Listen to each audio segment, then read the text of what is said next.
بسم اللہ الرحمن الرحیم۔ السلام علیکم ورحمۃ اللہ وبرکاتہ۔ پیارے ناظرین و سامعین کرام، میں ہوں محمد عرفان اور آپ یوٹیوب چینل دیکھ رہے ہیں وظائف و عملیات۔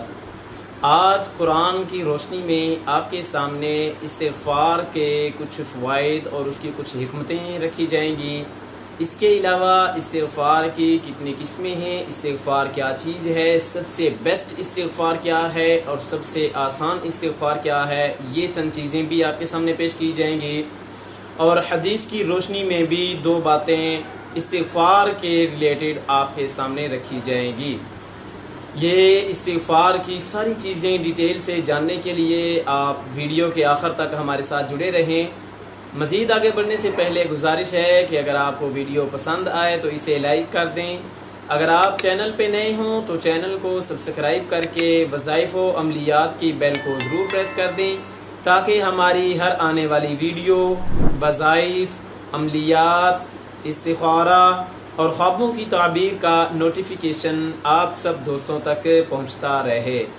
میری دعا ہے کہ اللہ پاک آپ کے تمام مسائل حل فرمائے، آپ کی مشکلات آسان فرمائے، آپ کی تمام تر نیک مرادوں کو پورا فرمائے۔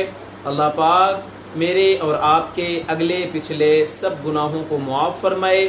صراط مستقیم پہ چلنا اللہ پاک ہم سب کے لیے آسان بنائے۔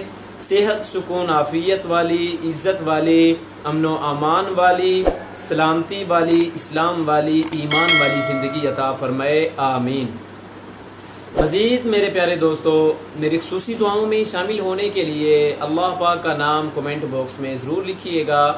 اس کے علاوہ اگر آپ کسی معاملے میں استخارہ کروانا چاہتے ہوں یا کسی خواب کی تعبیر پوچھنا چاہتے ہوں یا پھر کسی مسئلے کے حل کے لیے، کسی بھی پریشانی کے خاتمے کے لیے کوئی وظیفہ یا عمل پوچھنا چاہتے ہوں تو کمنٹ باکس کا آپشن آپ کے پاس موجود ہے۔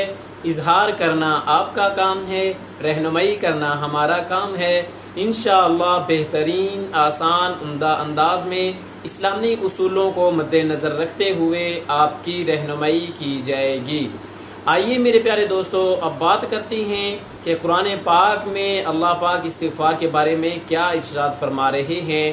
سورہ نوح جو کہ 29ویں پارے میں ہے، اس کی آیت نمبر 10، 11 اور 12، یہ تین آیات آپ ضرور سماعت فرمائیے گا۔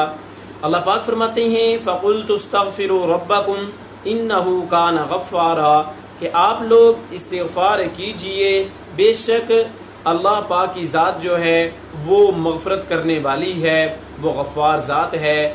یرسل السماء علیکم مدرارا، آگے اللہ فرماتے ہیں کہ استغفار کے کیا فوائد ہیں، اس کے کیا بینیفٹس ہیں۔ تو اللہ فرماتے ہیں کہ جو شخص استغفار کرے گا اس کے لیے آسمانوں سے بارش کا نزول کیا جائے گا۔ وَيُمْدِدْكُمْ بِأَمْوَالٍ، پھر اللہ فرماتے ہیں کہ اس کی مدد کی جائے گی مالوں کے ذریعے سے۔ آپ سب دوست جانتے ہیں کہ مال ایک واحد صیغہ ہے اور اموال جمع کا صیغہ ہے۔ مال ایک چیز کو کہتے ہیں اور اموال میں کئی ساری چیزیں شامل ہیں، تو اس لیے اموال سے اللہ پاک مدد فرمائیں گے۔ وَبَنِينَ، آگے اللہ فرماتے ہیں کہ اولاد میں اللہ پاک آپ کو بیٹے عطا فرمائیں گے۔ وَيَجْعَلْ لَكُمْ جَنَّاتٍ، اور آگے اللہ فرماتے ہیں کہ جی آپ کے لیے باغات ہوں گے۔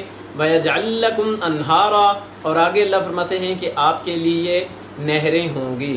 اب یہ چار فوائد یہاں پہ بیان کیے گئے ہیں۔ ایک ہے آسمان سے بارش کا نزول، اس کا مطلب یہ ہے کہ اللہ پاک آپ کو آسمانی نعمتوں اور رحمتوں سے مالا مال فرمائیں گے۔ پھر آگے ہے وَيُمْدِدْكُمْ بِأَمْوَالٍ، اس میں مالوں کے ذریعے سے مدد کی جائے گی استغفار کرنے پر۔ اب مال کیا ہے، آپ کو جس بھی چیز کی ضرورت ہے، پریشانی ہے، آپ اس کو مال سمجھ کے استغفار ضرور کیجئے گا۔ وَبَنِينَ، آپ کی شادی میں کوئی رکاوٹ ہے، آپ کے رشتے میں کوئی رکاوٹ ہے، یا آپ کے ہاں اولاد نہیں ہے، یا اولاد ہے لیکن بیٹیاں ہیں، بیٹے نہیں ہیں، تو استغفار کی کثرت کیجئے۔ ہو سکے تو کم از کم ایک تسبیح استغفار کی لازمی کی جائے۔ اور آگے ہے انہار اور جنات، ان سے مراد زمینی اور زمین کے اندر والی، زمین سے اوپر والی اور زمین کے اندر والی نعمتیں اور رحمتیں ہیں، تو اللہ پاک آپ کی استغفار کے ذریعے سے زمین کے اندر والی اور زمین کے اوپر والی نعمتوں اور رحمتوں سے آپ کی مدد فرمائیں گے۔ جی ہاں میرے پیارے دوستو، استغفار کی کوشش کیجئے کہ زیادہ سے زیادہ ہو۔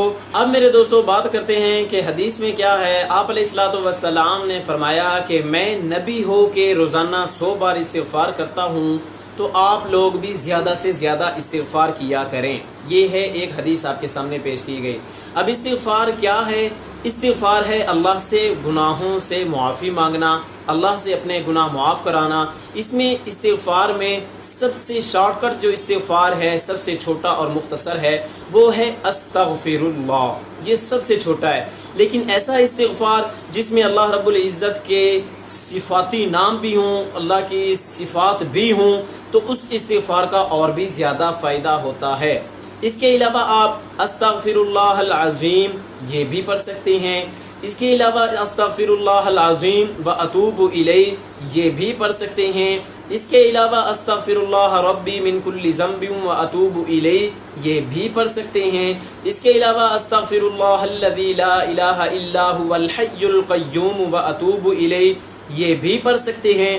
یہ سارے کے سارے تھوڑے بہت چھوٹے تھے، لیکن اب ان سب سے جو بڑا اور ان سب کا جو سردار استغفار ہے وہ ہے 5واں کلمہ۔ 5واں کلمہ بھی احادیث میں اگر دیکھا جائے تو 2 طرح سے ملتا ہے۔ اب دونوں طرح میں سے جون سا بھی آپ چاہیں، استغفر اللہ ربی من کل ذنب اذنبتہ عمدا او خطا، آخر تک یہ بھی پورا کلمہ ہے۔ اور ایک ہے اللہم انت ربی لا الہ الا انت خلقتنی وانا عبدک، یہ بھی پورا 5واں کلمہ ہے۔ تو ان دونوں میں سے آپ جون سا بھی پڑھ لیں، سب سے بڑا استغفار یہ ہے۔ لیکن یاد رہے کہ کوئی بھی گناہ جب تک سچے دل سے اللہ سے معافی نہ مانگی جائے تب تک معاف نہیں ہوتا۔